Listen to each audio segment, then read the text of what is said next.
Assalamualaikum warahmatullahi wabarakatuh. Halo semua, perkenalkan nama aku Nomi Francisca, mahasiswa dari program studi S1 Bisnis Digital Universitas Negeri Surabaya yang saat ini sedang melakukan program magang di PT Madusari Nusa Perdana. Di kesempatan kali ini saya akan melakukan sesi wawancara bersama mentor saya terkait saran dan masukan kurikulum yang diterapkan oleh program studi S1 Bisnis Digital Universitas Negeri Surabaya.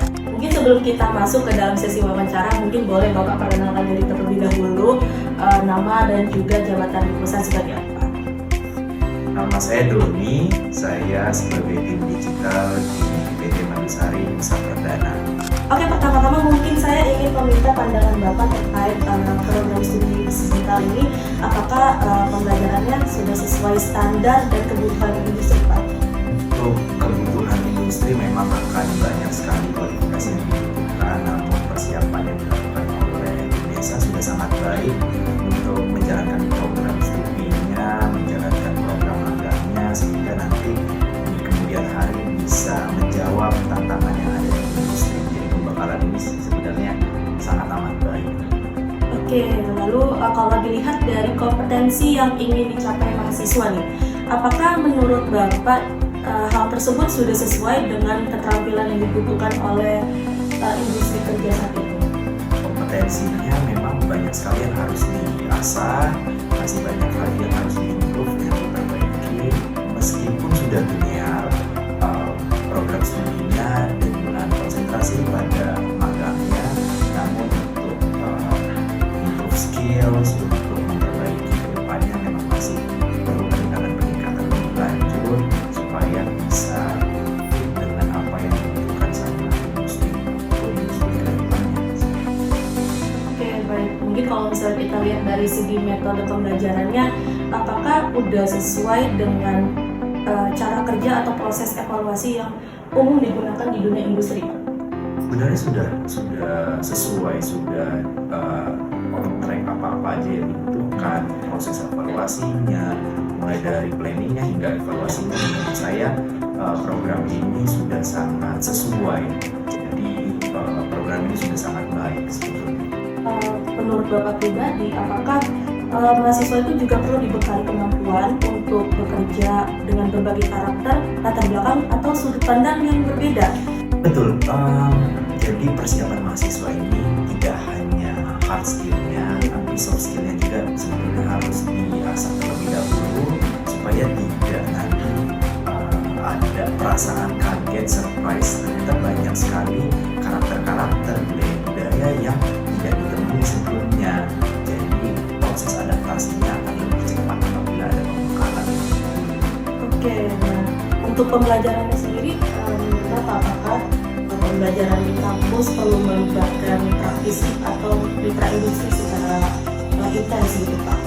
Menurut saya perlu banget, karena supaya bisa menyeimbangkan, menjembatani proses berpikir secara teori dan juga dijembatani oleh dan difasilitasi oleh para praktisi supaya match antara kemampuan berpikir secara kritis, secara teori, dan nanti ketika bergabung di industrinya bisa match dan bisa langsung diterapkan.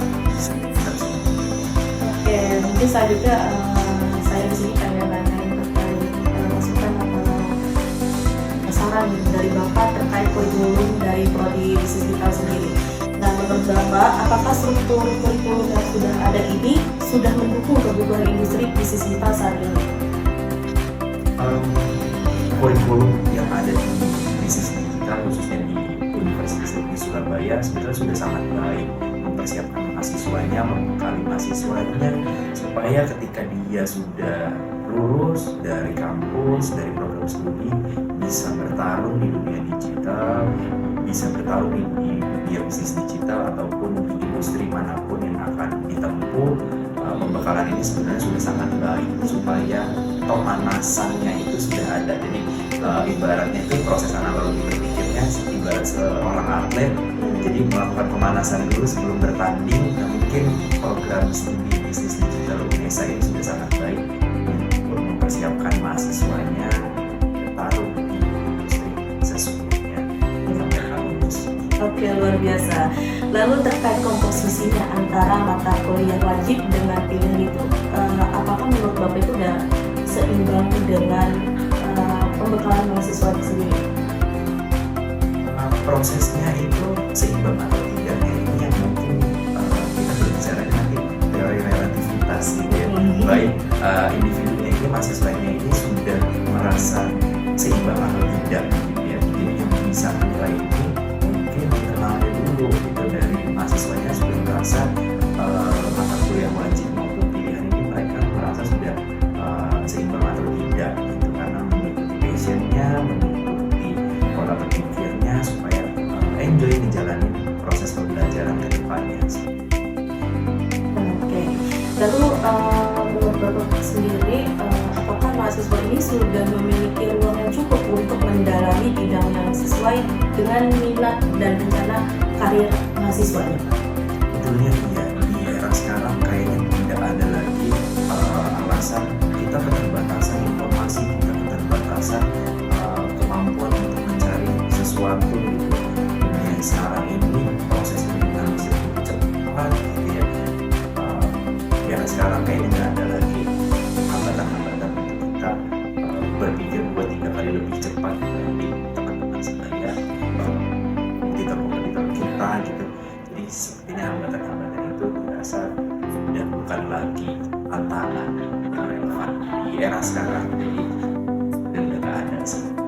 Nah, tadi kan sudah dijelaskan juga ya Pak terkait pendapat Bapak dan masukan Bapak terkait prodi digital. Nah mungkin bisa disimpulkan Pak, kira-kira untuk kurikulum yang dijalankan oleh prodi digital ini sendiri, apakah sudah bisa dikatakan mampu untuk digunakan mahasiswa untuk bekerja di dunia industri Pak? Kurikulum bisnis digital khususnya di Indonesia ini dikatakan baik, ya memang sudah baik gitu. Tetapi kalau dikatakan kita kategorikan ini sempurna, tentu perlu masih banyak yang di-improve. Salah satunya adalah ini masukannya di pembekalan yang dilakukan oleh pihak universitas kepada mahasiswa sebelum menerjunkan mahasiswanya untuk intern atau magang,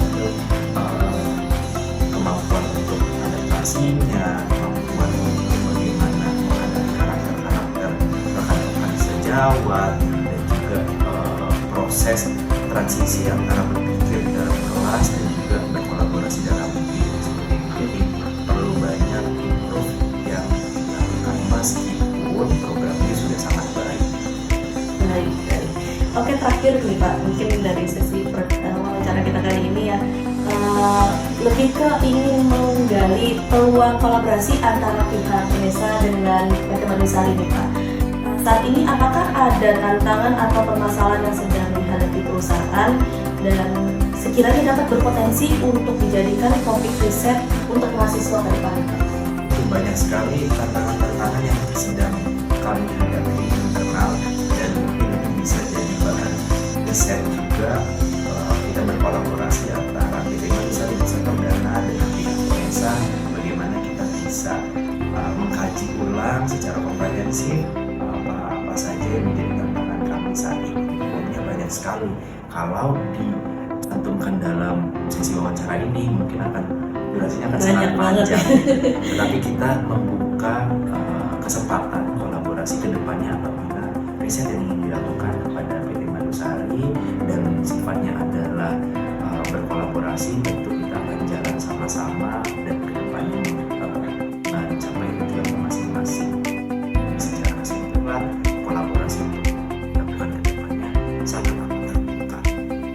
Oke, sekian sesi wawancara singkat kami hari ini. Terima kasih Bapak Doni atas kesempatan waktunya untuk berkenan hadir di sesi wawancara kita hari ini.